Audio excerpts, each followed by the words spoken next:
ଜଣା ନାହିଁ କାହିଁକି ଏମିତି ହୁଏ। ଆମେ ଯାହାକୁ ଅଧିକ ଭଲ ପାଏ ତାଠାରୁ ଘୃଣା ଭଳି ଶବ୍ଦର ଅର୍ଥ କ'ଣ ବୁଝିବାକୁ ପଡ଼େ। ଜଣା ନାହିଁ କାହିଁକି ଏମିତି ହୁଏ। ଯାହାକୁ ଜୀବନ ଠାରୁ ଅଧିକ ମହତ୍ଵ ଦେଇଥାଏ ପୁଣି ତାଠାରୁ ସାରା ଜୀବନ ପାଇଁ ଦୁଃଖ ପାଇଥାଏ। ସ୍ୱାର୍ଥପର ଦୁନିଆର ଗୋଟିଏ କଥା ସତ, ଏଠି କେହି କାହାର ନୁହେଁ। ଥରେ ସ୍ୱାର୍ଥ ସରିଗଲେ ନିଜର ନିଜର କହୁଥିବା ଲୋକ ହଠାତ୍ ପରଠାରୁ ବି ଅଧିକ ଦୂର ହୋଇଯାଏ। ମୋ ହିସାବରେ ଏ ଦୁନିଆ ତାହା ନୁହେଁ ଯାହା ଆମେ ବୁଝିଥାଏ। ସେଥିପାଇଁ ଆମକୁ ତାହା କରିବାକୁ ହେବ ଯାହା ଏହି ଦୁନିଆ ଆମଠାରୁ ଚାହିଁଥାଏ। ଆଉ ଏହି ଦୁନିଆ କେବଳ ତାଙ୍କର ଯାହା ପାଖରେ ଦୁନିଆକୁ ଦେଖିବାର ଉଚ୍ଚ ଶିଖର ଅଛି। ସଫଳତାର ସେହି ଛାତ ଉପର ଯାହା ଉପରେ ଠିଆ ହୋଇ ଦୁନିଆକୁ ନୂଆ କରି ଦେଖିବାର ଅଛି। ସଫଳତା ତ୍ୟାଗ ଏବଂ ଢେର ସାରା ବଳିଦାନ ଚାହିଁଥାଏ। ଆପଣଙ୍କ ଠାରୁ ସବୁ ସମୟ ଆପଣଙ୍କର ସମସ୍ତ ପରିଶ୍ରମ ନିଜ ଲକ୍ଷ୍ୟ ପ୍ରତି ଡେଡିକେସନ ଚାହିଁଥାଏ। ଛୋଟ ଛୋଟ ସଫଳତା ମିଶି ଗୋଟିଏ ବଡ଼ ଲକ୍ଷ୍ୟ ପଥ ନିର୍ମାଣ କରିଥାଏ। ଯେଉଁ ଲକ୍ଷ୍ୟ ପଥରେ ବାଧା ବିଘ୍ନ କଣ୍ଟା ପରି ପାଦ ତଳକୁ ଆସିବ, କିନ୍ତୁ ମନରେ ଉତ୍ସାହ ରଖି ଆପଣଙ୍କୁ ସେହି ଲକ୍ଷ୍ୟ ସ୍ଥଳରେ ଆଗକୁ ବଢ଼ିବାକୁ ହେବ। ଆପଣ ଜିତିବେ ଏହାର ଗ୍ୟାରେଣ୍ଟି ଆପଣ ନିଜେ ଦିଅନ୍ତୁ। ପ୍ରେମ କେବଳ ତାହା ହିଁ ସଚ୍ଚା ହୋଇଥାଏ ଯଦି ତାହା ଆପଣଙ୍କୁ ଆଗକୁ ବଢ଼ିବାରେ ସାହାଯ୍ୟ କରିଥାଏ। ଯିଏ ଆପଣଙ୍କ ଠାରୁ ସ୍ୱାଧୀନତା ଛଡ଼େଇ ନେଇଥାଏ, ଯାହା ଆପଣଙ୍କୁ ଅଧିକାରର ବନ୍ଧନରେ ବାନ୍ଧିବାକୁ ଚେଷ୍ଟା କରେ, ତାହା କେବଳ ସାଧାରଣ ସମ୍ପର୍କ। ତାକୁ ଅସାଧାରଣ ଭାବି ତା ପଛରେ ସମୟ ନଷ୍ଟ କରନ୍ତୁ ନାହିଁ। ଆଶା ଗୋଟିଏ ଭଲ ଝିଅଟିଏ। ଘରେ ତାକୁ ସମସ୍ତେ ଭଲ ପାଆନ୍ତି। ତାର ବ୍ୟବହାର ଏବଂ ଆଚରଣ ବହୁତ ଭଲ। ସ୍କୁଲ ଠାରୁ ଆରମ୍ଭ କରି କଲେଜ ପର୍ଯ୍ୟନ୍ତ ସେ ସମସ୍ତଙ୍କର ପ୍ରିୟ। କେହି କେବେ ଭାବିନଥିଲେ କି ସିଏ ବି ଦିନେ କାହାକୁ ଭଲ ପାଇବ ବୋଲି। ହେଲେ ସମୟର ସ୍ରୋତରେ କେତେବେଳେ କିଏ ଭଲ ଲାଗିବ ଏହା ତ ହୃଦୟ ବି ଜାଣିନଥାଏ। ସେହି ଗାଁର ଗୋଟିଏ ପିଲା ବିଘ୍ନେଶ।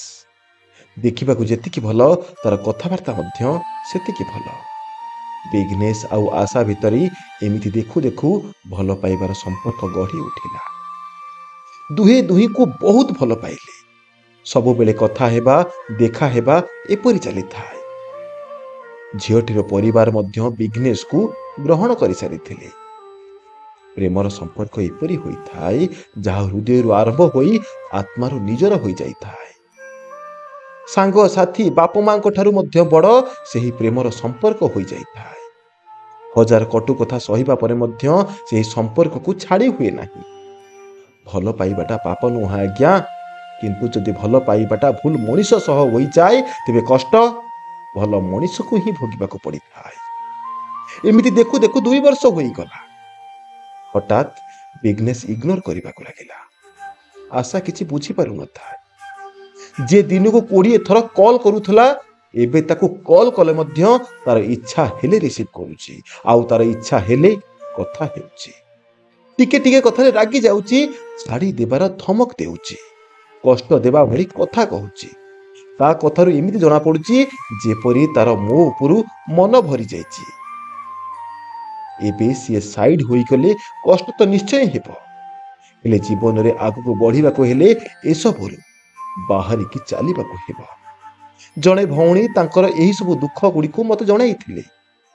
ସିଏ ନିଜ ଲଭ୍ ଲାଇଫ୍ ବିଷୟରେ ଏସବୁ ଜଣାଇଥିଲେ। ମୁଁ ତାଙ୍କୁ ଧନ୍ୟବାଦ ଦେବି। ଯାହା ହେଉ ସିଏ ମୋତେ ଏହି ଯୋଗ୍ୟର ଭାବିଲେ। ତେବେ ମୁଁ ଯେତେ ଦୂର ଜାଣିଛି ଆଜିକାଲିର ପ୍ରାୟ ସମ୍ପର୍କ ଏହିପରି ଚାଲିଛି। ପ୍ରଥମେ ଢେର ସାରା ଭଲ ପାଇବା, ତାପରେ ଅଯଥା ଇଗ୍ନୋର। ମୁଁ ଗୋଟିଏ କଥା ବୁଝିପାରୁନାହିଁ, ଯଦି ତୁମର ଦୂରେଇ ଯିବାର ଥିଲା ତେବେ ତାକୁ ଏତେ ନିଜର କାହିଁ କରିଦେଉଛ କି ତୁମକୁ ଭୁଲିବା ଅତି କଷ୍ଟସାଧ୍ୟ ହୋଇଯାଉଛି। ଭଲ ଲାଇଫଟା ଦୁଃଖରେ ଭରି ଯାଉଛି। ତେବେ ସେହି ଭଉଣୀକୁ ମୁଁ କିଛି କହିବାକୁ ଚାହୁଁଛି ଏବଂ ଏହା ମଧ୍ୟ ଜାଣେ କି ଏପରି ଅନେକ ଭଉଣୀ ଏହି ଭିଡ଼ିଓ ଦେଖୁଛନ୍ତି ଯାହା ସହ ଏପରି ଘଟିଛି ବା ବର୍ତ୍ତମାନ ଘଟୁଛି। ଦେଖନ୍ତୁ, ଯଦି କେହି ଏପରି ଇଗ୍ନୋର କରୁଛି ନା, ତେବେ ଜାଣି ଜାଣି ଏହି କାମ ନିଶ୍ଚୟ ଥରେ କର। ଆଗରୁ ଯେତିକି କଥା ହେଉଥିଲ ନା, ଏବେ ତା ସହ ଅଧିକ କଥା ହୁଅ। ତାକୁ ଜଣାଅ କି ତୁମେ ତାଙ୍କ ବିନା ବଞ୍ଚିପାରିବ ନାହିଁ। तुम बिना ताकू आउ केही भी एते अधिक भल पाई परिबे ना। जदि सी भल हृदयर मनुष्यटीए होइथिबो तेबे सी भी तुमको आग भली भल पाइबो। आउ जदि ता मनरे अलगा किछि कथा थाए तेबे सी तुमको इग्नोर करिबो। एही काम तांको पई गुटी सुजोग भली काम करिबो। यदि एही सुजोग रे से फेरी आसिले ते भल कथा, नहले ताकू छाड़ी बारी टिके भी डेरी कर नाही। जानी जानी एही काम थरे निश्चय कर। ताको बहुत सारा भल पाइबार कथा कही ताको निज ठारू अधिक महत्व देई ताकू तुमर अभ्यास लगेई देई हठात ताठारू एमिति दूरे जाओ जेपरी से तुम जीवन रे आगरू ही लागला। सी फेरिबाकू चाहिले भी ता पाखरे अफसोस थिबो किंतु हाउ बाट नथिबो। इमोशन रे भासी न जाई ताकू भसेई दियो जेमिति सी सारा जीवन केवल तुमको झुरुथिबो। देखंतु जदि स्नेह आदर भल पाइबा एवं सम्मान थाए तेबे गछ मूल भी शांतिर निद आसी जाए। आउ जदि छलना प्रतारणा एवं असम्मान थाए तेबे राजमहल रे भी शांति न थाए। प्रेम मुक्त आकाश रे उड़ीबार जरिया होइथाए। जदि ताहा अधिकार शिकुली होई जाए तेबे संपर्कटा जहा केवल नाक मात्र रही जाए। मु जहा कहिबे तते सेया ही करबाकू पड़िबो। तते मोर सब कथा मानिबाकू पड़िबो। तेणिकी तोर इच्छा थाउ कि न थाउ। आउ जदि एथिरे किछि अवहेला हुए तेबे तू मते भल पाउनु। तू मो जीवन को नष्ट करदेलु।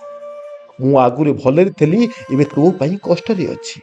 एपरि अनेक कथा कही संपर्क को काटिबाकू चेष्टा करिबा आज्ञा एटा प्रेम नही। मते आज्ञा मटन भल लागे नाही। तार दाम जेते अधिक हेइथाउ से जेते दामिका होइथाउ मु ताको खाइबि नाही। मते जदि अधिक बाध्य करा जाय तेबे बहुत खाई देबी किंतु बांती होई जिवो। कारण मात्र पदे कि मते मटन पसंद ही नहीं। सेही परि जदि इच्छा नथिबा कार्य को आपण बाध्य होई बारंबार करूछंती तेबे सेही कार्य केबे सफल होई परिबो नाही। आउ जदि सिया आपण को बारंबार बाध्य करूछंती तेबे एपरि मिछ प्रेम ठारू जथा संभव जेते दूर को पारुछ दूरे जाओ। एबे भी समय अछि आज्ञा। आगो को देख, पछ कथा को पछरे रखी आगो को बढ़ी चल। आपण ताहा करंतु जहा आपण को सफल करिवो। ताकू चैलेंज रूपे नियंतु। देखिबे बाट चलीबारे मजा लागिवो। गोटे सठिक स्वप्नटीए देखंतु एवं ताकू पाइबार सबुतक समय एवं परिश्रम देई दियंतु। आम गाँव गोटे झील मते पचारिला, भाई मोर एबे 10म सरिला। मोर परिवार आर्थिक अवस्था एतेरा स्वच्छल नुहे किंतु मोर इच्छा गोटे डॉक्टर टी हेबा पाई। तेबे तार परिस्थिति हिसाब रे मु ताकू गोटे बाटटी देली। यदि आपण को पाखरे किछि भिन्न मत थाए तेबे कमेंट रे निश्चय जणाइबे। ताकू मु कहिली एबे नर्सिंग करिबा पाई। गोटे भल क्लिनिक रे पार्ट टाइम जॉब करी मेडिसिन एवं प्राइमरी ट्रीटमेंट उपरे भल से ज्ञान बढ़ेबाकू। तापर फार्मासी एवं एही परी गोटे परी गोटे पाहच चढ़िबा पाई जहा द्वारा घर को किछि आर्थिक सहाय्य मिल परिबो एवं एमबीबीएस पूर्वरु किछि दक्षता मध्य बढ़ी परिबो। एही कथाटी कहिबार तात्पर्य मात्र एहा कि दर्शक बंधु आपण देखंतु आपणकर स्वप्नटी कोन किंतु स्वप्नटी को मुंड उपरे बोझ परि रखंतु नाही। निजर परिवेश एवं परिस्थिति को ठीक से अनुध्यान करंतु। तापरे प्रत्येकटी पदक्षेप को भाबी चिंती उठांतु जहा फल आपण को स्वप्न भी साकार हो जिवो। ता सह एतेटा कष्ट भी हेबनी। मजा लागुथिबा काम सहज लागे किंतु मुंडरे लोड होई जदि काम करिवे तेबे बहुत जल्दी थकी पड़िबे। सेथिपाई बंधु बुद्धिर सठिक उपयोग करंतु एवं लक्ष्य पथरे आगे चलंतु। चलंतु आज ठारू केवल गोटे स्वप्नटी देखिबा आउ ताकू सत करबाकू पूरा जीवन लगेई दिबा। निजको बड़ करिबा, निजको उन्नतरू अधिक उन्नत करिबा। आज पई एतिकी। पुणी देखा हेबो किछि नूतन वार्ता एवं किछि नुआ विचार को नै। से पर्यंत नुआ थिले सब्सक्राइब करि दियंतु। लाइक करी कमेंट रे निजर मतामत निश्चय दियंतु। भलरे रुहंतु, खुशी रुहंतु, निजर जत्न नियंतु। जय जगन्नाथ, जय श्री कृष्ण। धन्यवाद।